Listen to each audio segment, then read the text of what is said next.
গাজা ভূখণ্ডে ভয়াবহ মানবিক বিপর্যয় দিন দিন আরও গভীরতর রূপ নিচ্ছে। গত ২৪ ঘন্টায় মাত্র ৭৩টি ত্রাণবাহী ট্রাক গাজায় প্রবেশ করেছে বলে জানিয়েছে স্থানীয় কর্তৃপক্ষ। অথচ অঞ্চলটির ২৪ লাখ মানুষের জীবন রক্ষায় প্রতিদিন প্রায় ৬০০ ট্রাক ত্রাণের প্রয়োজন। এয়ারড্রপ বা আকাশপথে যে ত্রাণ ফেলা হয়েছে সেটিও যেন তামাশারই আরেক রূপ।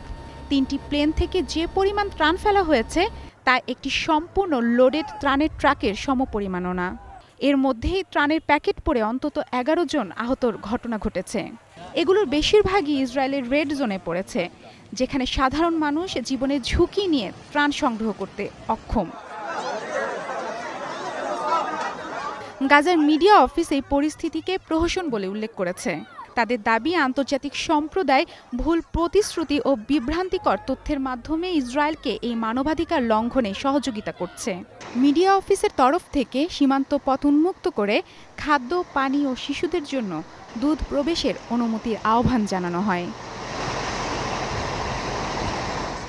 এক বিবৃতিতে তারা জানিয়েছে, ইসরায়েলের দীর্ঘমেয়াদী অবরোধ এবং চলমান আগ্রাসনের কারণে ভয়াবহ দুর্ভিক্ষ দেখা দিয়েছে।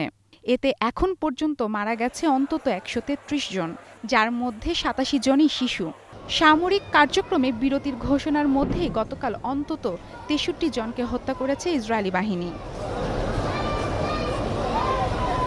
ইসরায়েল গত ৭ অক্টোবর ২০২৩ থেকে গাজায় সামরিক অভিযান শুরু করে এবং ২ মার্চ ২০২৪ থেকে সব সীমান্ত পথ সম্পূর্ণরূপে বন্ধ করে দেয়।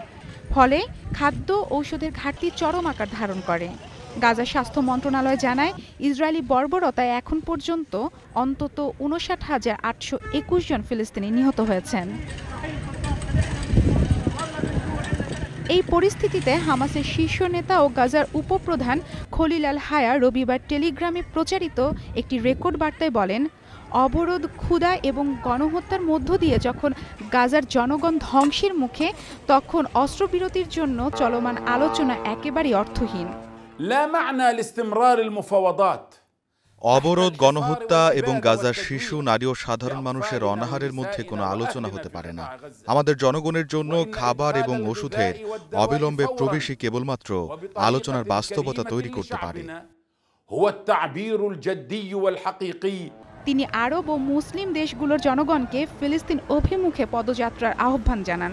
তিনি প্রতিবেশী দেশগুলোর জনগণকে ইসরায়েলি দূতাবাস ঘেরাও, অর্থনৈতিক ও পর্যটন বয়কট জোরদার করতে বলেন। মারফুয়াতুন রুচি, স্টার নিউজ।